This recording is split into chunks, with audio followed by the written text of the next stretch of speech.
기대감이라는 것이 있습니다.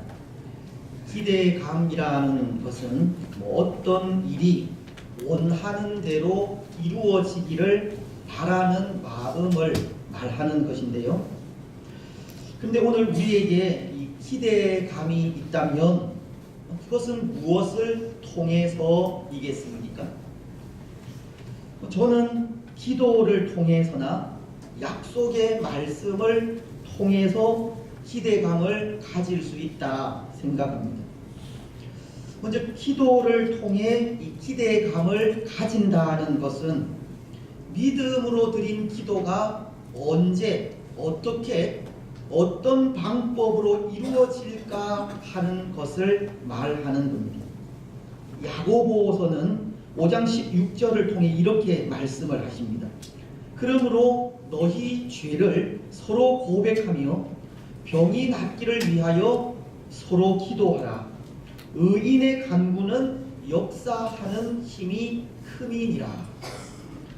여기 의인의 간구는 역사하는 힘이 큼이니라는 말씀은 믿음으로 드리는 기도는 반드시 하나님께서 역사하신다는 것을 가르치는 말씀인데, 그렇게 믿음으로 드린 기도를 하나님께서 어떻게 이루어 가실지를 생각하면 그것이 기대감으로 찾아오지 않을 수 없는 겁니다. 조지 뮬러라고 하는 기도의 사람이 있습니다. 그는 그의 일생 중 5만 번 이상의 기도 응답을 받은 분인데요.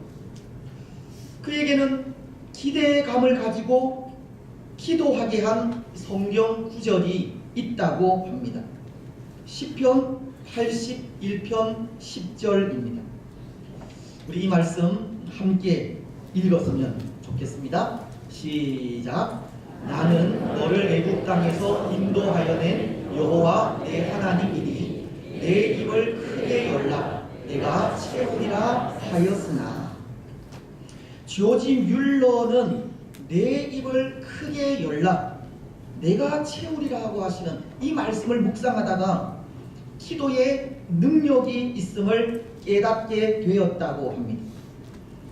그는 하나님의 존재를 확신하면서 믿음으로 드리는 기도가 응답되는 것을 알게 되었고, 그 기대감에 기도하며 나아갈 때 5만 번 이상의 기도 응답을 받게 되었다는 겁니다. 오늘 우리는 기도를 통해서 기대감을 가질 수 있다는 겁니다.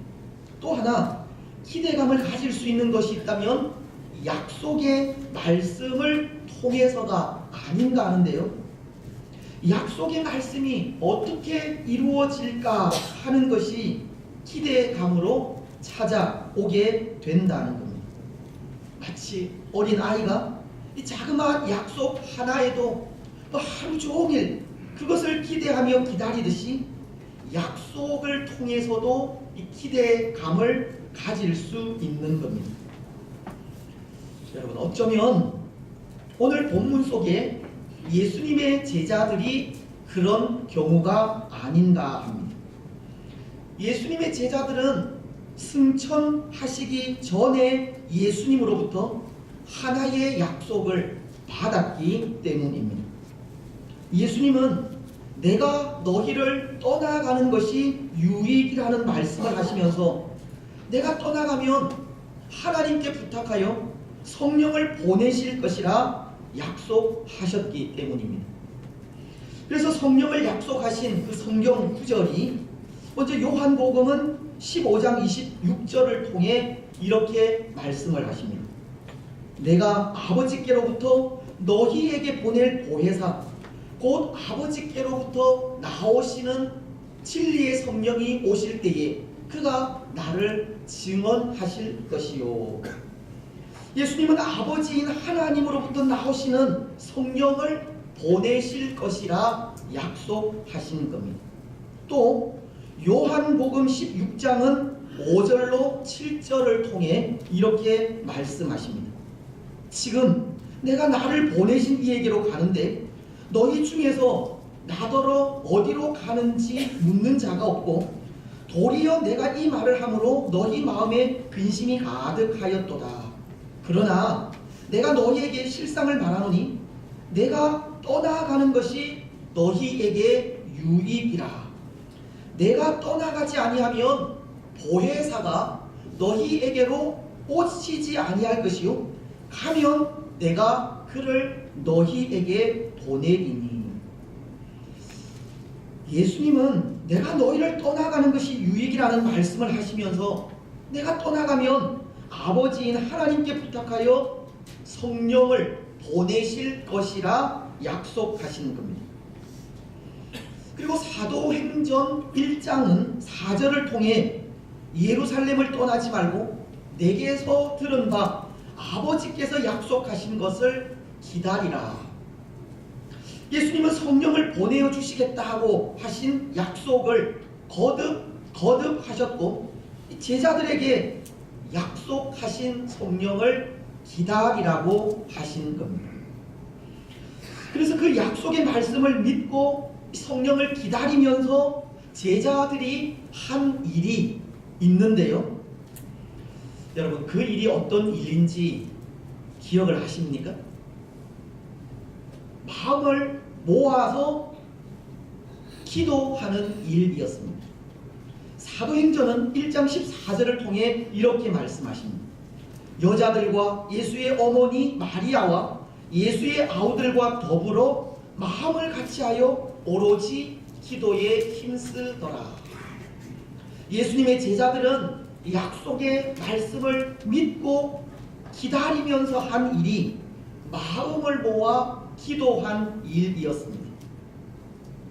그런데 그렇게 약속하신 성령님을 기다리면서 마음을 모아 기도하던 제자들의 마음이 바로 기대감이 아니었을까 하는 겁니다. 때로 예수님께서 보내시겠다고 약속하신 성령이 어떤 분이시고 어떻게 오실까? 또 성령님이 오시면 어떻게 될까? 한편으론 막막했겠지만 또 한편으론 그것이 큰 기대가 된 겁니다. 예수님은 성령이 오시면 너희에게 유익이라고 하셨는데 그분이 오시면 어떤 유익한 일들이 생길까? 그것을 생각할 때 큰 기대가 되었다는 겁니다.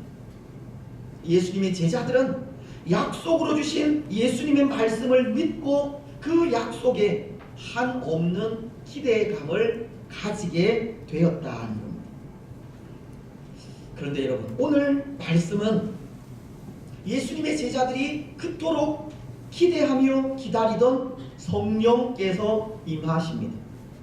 오늘 1절로 3절은 이렇게 말씀하시기 때문입니다. 오순절날이 이미 이름에 그들이 다 같이 한 곳에 모였더니 호련히 하늘로부터 급하고 강한 바람 같은 소리가 있어 그들이 앉은 온 집에 가득하며 마치 불의 혀처럼 갈라지는 것들이 그들에게 보여 각 사람 위에 하나씩 임하여 있더니. 마침내 오순절날 예수님께서 약속하신 약속이 성취된 겁니다. 마가의 다락방에서 약속하신 성령님을 기다리며 기도하고 기대하던 제자들에게 마침내 성령이 임하게 된 것입니다. 그렇습니다. 사랑하는 여러분, 오늘 우리는 이것을 생각하려고 합니다. 약속하신 성령님을 기다리며 기도하고 기대하던 제자들에게 마침내 임하신 성령님의 임재에 대해 생각을 하려고 합니다. 세 가지로 그것을 생각하려고 하는데요. 먼저 그 하나는 성령님은 오순절날 임하셨다는 겁니다. 1절은 이렇게 말씀하시지 않습니까? 오순절날이 이미 이름에 그들이 다 같이 한 곳에 모였더니. 성령께서 임하신 날이 오순절 때임을 말씀하신 것인데 성령께서 오순절날 임하셨다는 것은 중요한 의미를 갖습니다. 왜냐하면 오순절이라고 하는 절기는 이 구약의 3대 절기 가운데 하나로 보리 추수를 끝낸 이후 그 첫 소제물을 하나님께 드리며 예배하는 절기인데요. 이 절기가 갖는 의미는 생명이기 때문입니다. 오순절이라고 하는 것은 헬라어로 펜테코스테, 즉 50일째 되는 날이라는 뜻입니다.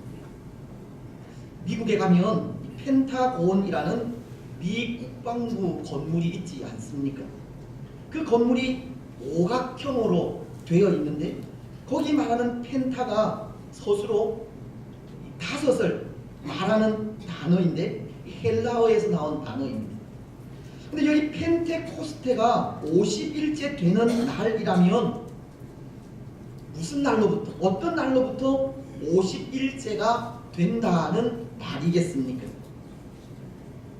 유월절 후 첫 안식일 다음 날로부터 50일이 된다는 겁니다.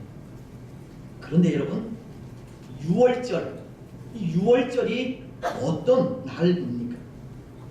유월절은 이스라엘이 애굽에서 구원을 받은 날입니다. 종된 몸에서 해방된 날이라는 겁니다. 오순절은 그 날로부터 50일이 되는 날이라는 것인데요. 이것은 오순절이라고 하는 날이 해방 이후 얻게 된 첫 열매를 하나님께 드리면서 이 생명의 열매를 맺게 하신 하나님께 감사하며 예배하는 날이라는 뜻입니다. 마치 땅에 뿌려진 씨앗이 썩어서 싹이 나고 열매를 맺듯이 죽었던 생명이 살아서 열매로 찾아온 날이 오순절이라는 겁니다. 다시 말씀을 드리면 우리 예수님의 십자가 사건이 유월절에 일어난 사건인데요. 유월절 날 이스라엘이 애굽에서 해방이 되듯 우리를 죄에서 해방시키시기 위해 십자가 위에서 제물이 되신 예수님께서 그 죽음 이후에 새 생명의 열매를 맺기 위해 보내신 분이 성령이라는 겁니다. 유월절 이후 50일째 되는 오순절날 가나안에서 수확한 그 첫 수확물을 하나님께 드리며 참 생명을 주신 하나님을 예배하며 감사하는 날, 그날 성령께서 임하신 것은 예수님의 죽음이 한 알의 씨앗이 되어 수많은 생명을 맺히게 하시겠다는 하나님의 마음이 담겨져 있는 일이라는 겁니다. 오순절 성령이 임하신 것은 그 성령의 능력으로 증거되는 복음을 통해 수많은 생명을 얻게 하리라는 하나님의 뜻이 담겨져 있다는 겁니다. 성령은 생명을 구원하여 교회를 세우시기 위한 하나님의 영이라는 겁니다. 그래서 사도행전 1장 8절은 이렇게 말씀하시는 겁니다. 오직 성령이 너희에게 임하시면 너희가 권능을 받고 예루살렘과 온 유대와 사마리아와 땅끝까지 이르러 내 증인이 되리라. 성령의 임하심은 성령의 능력으로 증거되는 그 복음을 통해 수많은 생명을 얻게 하리라는 겁니다. 성령을 통해 새 생명의 역사는 일어나게 된다는 겁니다. 사랑하는 여러분, 그렇다면 그 성령의 임재가 생명을 얻기 위한 것이라면 오늘 우리는 더욱 성령의 충만함을 구하며 나아가야 합니다. 성령의 능력을 간구하여 생명을 구원해야 한다는 겁니다. 때로 성령의 능력이 방언이나 치유나 신앙의 체험을 위한 능력이 아니라 생명을 구원하는 능력임을 고백하면서 성령의 충만함을 구해야 하는 겁니다. 사랑하는 여러분, 오늘 우리는 성령의 충만함을 간구하시기 바랍니다. 성령의 충만함을 간구해 생명을 구원하는 일에 힘쓰시기 바랍니다. 이제 또 하나, 예수님의 제자들이 기대하고 기도하며 기다렸던 성령님은 영으로 임하셨습니다. 이 영이라는 것은 눈에 보이는 실체가 아니라는 뜻인데요, 성령은 눈에 보이는 실체는 아니지만 느낌으로 알 수 있는 존재라는 것을 가르치는 겁니다. 오늘 이 절은 그렇게 느낌으로 알 수 있는 영의 존재를 급하고 강한 바람 소리 같았다고 말씀하시지 않습니까? 말씀은 이렇게 기록을 하고 있습니다. 호련히 하늘로부터 급하고 강한 바람 같은 소리가 있어 그들이 앉은 온 집에 가득하며. 비록 바람과 이 바람이 내는 소리는 우리 눈에 보이지는 않지만 느낌으로 그 존재를 알 수 있듯이 성령님이 급하고 강한 바람 같은 소리로 임하셨다는 것은 성령님이 영이심을 전하는 겁니다. 요한복음도 영이신 하나님을 증거하고 있는데요, 요한복음 4장 24절은 이렇게 말씀하시기 때문입니다. 하나님은 영이시니 예배하는 자가 영과 진리로 예배할지니라. 여기 영도 바람이나 숨같이 눈에 보이지 않는 것을 표현한 단어입니다. 그렇습니다. 사랑하는 여러분, 성령님은 이 영적인 존재입니다. 우리 눈에 보이지 않는 존재입니다. 그런데 영적인 존재라는 것이 우리에게 얼마나 유익한 일인지 모릅니다. 예수님도 요한복음을 통해 내가 떠나가면 너희에게 유익이라고 하셨듯이 성령님께서 보이지 않는 영적인 존재로 임하셨다는 것이 얼마나 유익인지 모른다는 겁니다. 왜냐하면 비록 영적인 존재는 우리 눈에 보이는 존재는 아니지만 이 영이라고 하는 존재는 언제나 어디에서나 또 누구와도 함께 할 수 있는 존재이기 때문입니다. 이 성령님은 누구에게나 함께 할 수 있는 존재이고 또 언제나 어디서나 함께 할 수 있는 존재라는 겁니다. 그래서 그것이 우리에게 유익한 일인 것입니다. 또 성령님이 영으로 임재하신다는 것이 유익이라는 말씀은 그 영의 역할은 사람을 살리는 역할을 하기 때문입니다. 구약 성경인 에스겔서를 보면 37장 9절은 이런 말씀을 하십니다. 또 내게 이르시되 인자야 너는 생기를 향하여 예언하라. 생기에게 대언하여 이르기를 주 여호와께서 이같이 말씀하시기를 생기야 사방에서부터 와서 이 죽음을 당한 자에게 풀어서 살아나게 하라 하셨다 하라. 하나님은 에스겔에게 생기를 바람처럼 풀어서 죽은 자들을 살아나게 하라고 하시는데요, 바람과도 같이 영으로 임재하시는 성령님은 죽은 자들을 살아나게 하시는 영이심을 말씀하는 겁니다. 그렇습니다. 사랑하는 여러분, 성령은 죽은 자를 살아나게 하시는 영입니다. 그 영은 지금 우리와 함께 계십니다. 우리 곁에 계십니다.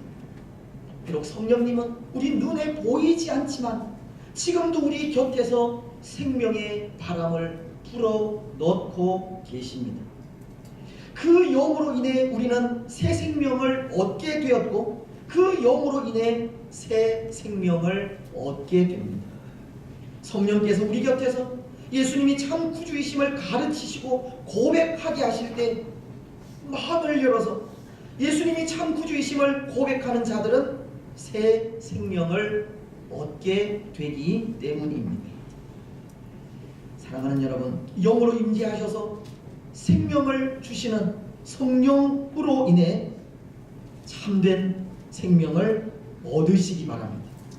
죽은 자를 살아나게 하시는 성령님으로 인해 영원한 생명을 누리시기 바랍니다.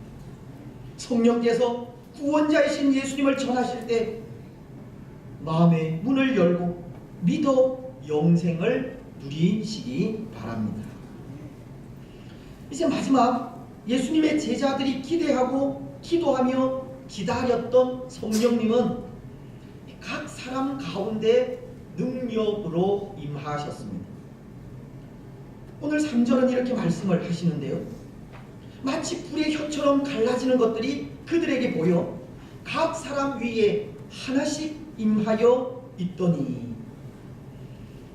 여러분, 오늘 3절 상반절은 성령이 임하시는 것이 제자들에게 어떻게 보였다고 합니까? 마치 불의 혀처럼 갈라지는 것들이 그들에게 보여 불의 혀처럼 갈라지는 모습처럼 보였다고 합니다. 이 모습은, 이 장면은 성령께서 주의 백성들 가운데 임재하시는 그런 장면을 표현한 말씀이지만, 성령께서 능력으로 임하시는 것을 보여주는 모습이기도 합니다. 특히 성령이 불의 혀처럼 갈라졌다고 하는 이 표현은 이 조각 쪼개어져서 분배한다고 하는 의미가 있는데요, 불로 상징되는 그 능력이 제자들 각자에게 분배되는 것을 말씀하고 있는 겁니다. 성령님의 능력이 제자들 각자에게 분배가 되었다는 겁니다. 그래서 보십시오, 성령님의 능력이 그렇게 제자들 각자에게 임하게 되었을 때 나타난 현상이 있습니다. 4절은 이렇게 말씀하십니다. 그들이 다 성령의 충만함을 받고 성령이 말하게 하심을 따라 다른 언어들로 말하기를 시작하니라. 제자들은 성령의 충만함을 받아 각기 다른 나라의 말로 복음을 전하게 된 겁니다. 오순절을 기념하여 성전이 있는 예루살렘에 순례하러 온 그 흩어진 유대인들이 각기 자신들이 사는 나라의 말로 복음을 들을 수 있게 되었다는 겁니다. 그래서 그들은 이렇게 말을 합니다. 12절과 13절입니다. 다 놀라며 당황하여 서로 이르되 이 어찌 된 일이냐 하며, 또 어떤 이들은 조롱하여 이르되 그들이 새 술에 취하였다 하더라. 제자들에게 임한 그 성령의 능력은 모든 사람들을 놀라게 한 것입니다. 사랑하는 여러분, 성령님은 능력으로 임하십니다. 참 생명을 가지지 못한 자들을 위해, 영적으로 죽은 자들을 살리시기 위해 능력으로 임하십니다. 오늘 우리는 능력으로 임하시는 성령님을 힘입어서 영적으로 죽어있는 자들을 살려야 합니다. 성령의 능력으로 교회의 역사를 계속 써가야 합니다. 근데 여러분, 때로 오늘 이 시대는 이 성령의 역사가 과거에 비해 현저하게 떨어져 있는 것 같습니다. 과거와도 마찬가지로 오늘날에도 하나님은 변함없이 우리 가운데에서 일하시고 변함없는 능력으로 우리와 함께 하시는데, 오늘 우리는 성령께서 하시는 역사를 볼 수 없을 때가 있다는 겁니다. 무엇 때문이겠습니까? 왜 그렇겠습니까? 성령님을 의지하지 않기 때문입니다. 성령님을 통해서 일하시는 하나님의 사역을 제한하기 때문입니다. 우리 마음속에 성령께서 역사하실 수 있는 공간을 막아버리기 때문입니다. 오늘 우리에게 성령의 역사가 보이지 않는 것은 성령님을 전적으로 의뢰하지 않고 성령님의 역할을 제한하며 성령으로서가 아니라 인간적인 수단과 방법으로 일을 하고 있기 때문이라는 겁니다. 우리는 성령께서 마음껏 역사하실 수 있도록 우리 마음의 공간을 마련해 드려야 하고, 전적으로 의뢰해야 하며 맡겨야 하지만 오늘 우리 속에는 인간적인 수단과 방법이 가득 차 있어서 성령께서 일하실 수 없게 만드는 겁니다. 여러분, 오늘 우리는 우리 마음속에 인간적인 생각, 수단, 방법 다 버리시기를 바랍니다. 온전히 성령님만을 의지하시기 바랍니다. 성령께서 우리 가운데 일하실 수 있도록 우리 마음의 문을 여시기 바랍니다. 그래서 성령의 충만함으로 우리 가슴이 터질 것 같은 기쁨을 경험하시고 충만한 성령으로 뜨거워진 가슴을 가지고 우리의 입을 열어 예수가 그리스도됨을 담대하게 외치시기 바랍니다. 사도 바울은 보십시오. 성령으로 인한 감격이 얼마나 컸던지 그는 유럽과 소아시아를 전도할 때 루터의 말을 빌면 성령이 바울을 미친 개처럼 뛰어다니게 했다고까지 합니다. 성령의 충만함이 바울을 그렇게 열심 있는 전도자가 되게 했답니다. 뿐만 아니라 성령으로 충만했던 스코틀랜드의 존 녹스도 성령으로 인해서 스코틀랜드를 내게 주십시오. 아니면 내게 죽음을 주십시오. 그렇게 외치게 되었고 감리교의 창시자인 존 웨슬레이도 세계는 나의 교구이다 라고 부르짖게 되었습니다. 여러분, 오늘 우리도 성령으로 인한 감격으로 그렇게 외치시기를 바랍니다. 오늘 우리에게 이 땅, 이 나라와 이 민족을 주시고 이 지역을 주시며 우리 가정을 달라고 외치시기를 바랍니다. 오늘 성령으로 인한 감격이 우리에게도 그런 고백을 외치게 해야 합니다. 성령으로 인한 충만함이 한 영혼을 향한 뜨거움으로 찾아오게 해야 합니다. 성령으로 인한 능력이 한 사람에게 찾아가 이 복음을 전하기까지 하는 힘이 되게 해야 합니다. 여러분, 성령으로 인한 능력이 우리 가운데 충만하시고 그 충만한 능력으로 생명을 살리는 일에 앞장서 나아가시기를 바랍니다. 이제 말씀을 맺겠습니다. 사랑하는 여러분, 오늘 함께 모여서 성령을 기다리며 기도하고 기대하던 제자들에게 성령이 임하셨습니다.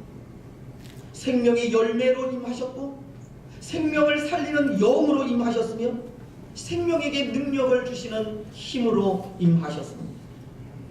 그 성령께서 지금 우리와 함께 계십니다. 우리는 우리와 함께 하시는 성령님을 의지해야 하고 성령의 충만함을 받아야 하며 성령께서 주시는 능력으로 생명을 살리는 일에 앞장서야 합니다. 그것이 오늘 성령이 임하신 목적이기 때문입니다. 사랑하는 여러분, 오늘 우리는 생명을 살리시는 성령으로 인해 한 영혼에 대해 더 많은 관심을 가지시고 생명을 살리시는 성령으로 인해 한 생명을 마음에 품으시며 생명을 살리시는 성령으로 인해 한 생명을 주께로 인도하는 복된 성도들이 되시기를 주님의 이름으로 축복합니다. 찬송 183장